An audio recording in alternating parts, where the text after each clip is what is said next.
No canal, muito bom dia. Hoje é uma sexta-feira, graças a Deus já tive meu trabalho, terça, quarta e quinta, lá em Santo Antônio do Jardim, e agora aproveitando o merecido descanso. Eu queria hoje mostrar para vocês, eu vou falar para vocês algumas coisas sobre ferrovia, mas para não deixar, vou colocar uma presença musical que é a balada para piano e orquestra de Gabriel de Fauré. É um compositor por quem eu sou apaixonado. Eu o conheci quando eu tinha 10 anos de idade, quando a minha mãe me deu um presente muito especial que eu guardo até hoje com muito carinho em nossa casa, em Bueno de Andrada, o LP da grande pianista brasileira Menininha Lobo. E ali eu conheci obras de Fauré. E também através da coleção Os Mestres da Música, que trazia a balada, né, para piano e orquestra, opus 19, a fantasia, opus 111, e a música incidental de Pelléa et Mélisande. Belíssima, maravilhosa. Queridos, vamos lá, vamos ao que viemos. É o seguinte, eu estou. Em primeiro lugar, eu quero indicar alguns canais no YouTube. O canal A História Não Contada do querido Paulo Resulti vale a pena assistir. O Paulo sempre traz assuntos interessantíssimos, muitas coisas a respeito do Brasil do século XIX, a respeito de Dom Pedro II, da Imperatriz Dona Teresa Cristina, da Princesa Isabel, da Princesa Leopoldina, enfim, de Dom Pedro I, de Dona Leopoldina, a Imperatriz, enfim, da história da monarquia brasileira, que é terrivelmente mal contada. Eu até diria, ela nem é contada, ela é. Nem vamos falar, não tem adjetivo.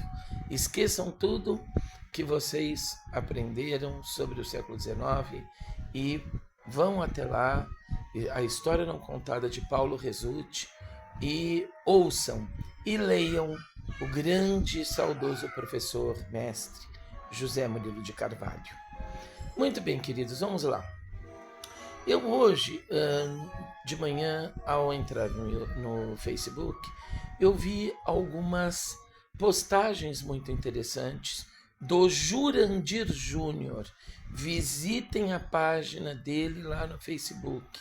Vale a pena. É uma verdadeira relíquia. Ele traz fotos de vários ramais aqui do interior paulista, e ele trouxe várias fotos do ramal de Jaboticabal. Como vocês sabem, eu sou paulistano, da minha querida Aclimação, mas eu cresci em Jaboticabal, terra natal do meu querido pai. E a nossa casa, a nossa chácara ficava de frente para um morro, e no meio desse morro tinha o leito por onde passava a estradinha de ferro. E ela saía lá de Rincão, ela passava por Timbiras, Motuca, Joá, Hammond, ou Hammond, né?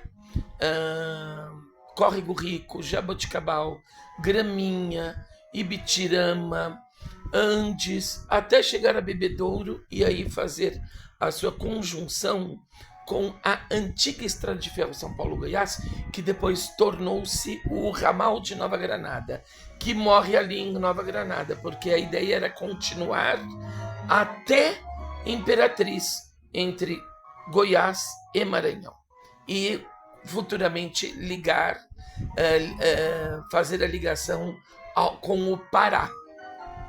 Muito bem. Aí eu estava pensando, né? Aí eu vi um vídeo sobre a Suíça. E a Suíça, vocês sabem, é um país minúsculo. Então há muitos vilarejos, cidadezinhas, que, embora não totalmente conurbados, eles são muito eles são muito próximos uns dos outros, né? E nesse videozinho que eu vi, um trenzinho que eu digo assim, ele fica entre o trem e o VLT. Ele não é um VLT, como a gente tem o nosso querido VLT carioca, mas ele também não é um trem de longo percurso. E aí eu fiquei pensando, gozado. Há ainda alguns ramais aqui no interior de São Paulo que não foram desmantelados. Peraí, deixa eu baixar um pouquinho aqui. Como o antigo ramal de Jaboticabal. E eles eram, na maioria das vezes, em bitola métrica ou na bitolinha de 2 pés. Aí eu fiquei pensando, por que não reconstruir esses ramais com esses trenzinhos, né? E fazer com que eles liguem as diversas cidades e vilas. Então aí eu dei um exemplo, inclusive na minha página Ativismo Ferroviário no WhatsApp. De repente você tem uma moça, uma jovem, que mora em Rincão, mas ela faz faculdade em Jaboticabal. Ela pode perfeitamente usar esse trenzinho, mesmo que ela de repente esteja estudando nem faculdade, mesmo numa escola superior. Como havia muito tempo, muitas crianças e jovens faziam. Quando na cidadezinha tinha apenas o grupo escolar, que eles iam depois para o ginásio ou para o colégio, eles pegavam o trem, iam, estudavam e voltavam. E isso é uma coisa muito interessante, porque a ferrovia ela é imanente. A ferrovia ela traz círculos virtuosos de crescimento, de emprego, de oportunidades, de transportes e comunicações.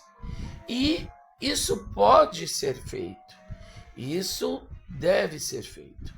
E é missão do ativismo ferroviário lutar para que isso ocorra, para que haja uma restauração ferroviária já em todo o país, geral e irrestrita. Então, meus queridos, eu termino esse videozinho breve deixando aqui essa ideia. A ideia de fazermos ramais, né, de restaurarmos, reconstruirmos ramais, que sejam usados para esse tipo de trenzinho e para o VLT. Aí muitas pessoas vão chegar, mas Bernardo, ramal de tal cidade ou tal ramal, uma parte já está urbanizada. Tudo bem, você restaura na bitola métrica e ele vai ser um trem que vai poder conviver perfeitamente bem com o ambiente urbano, com o espaço urbano, ligando as diversas cidades e vilas.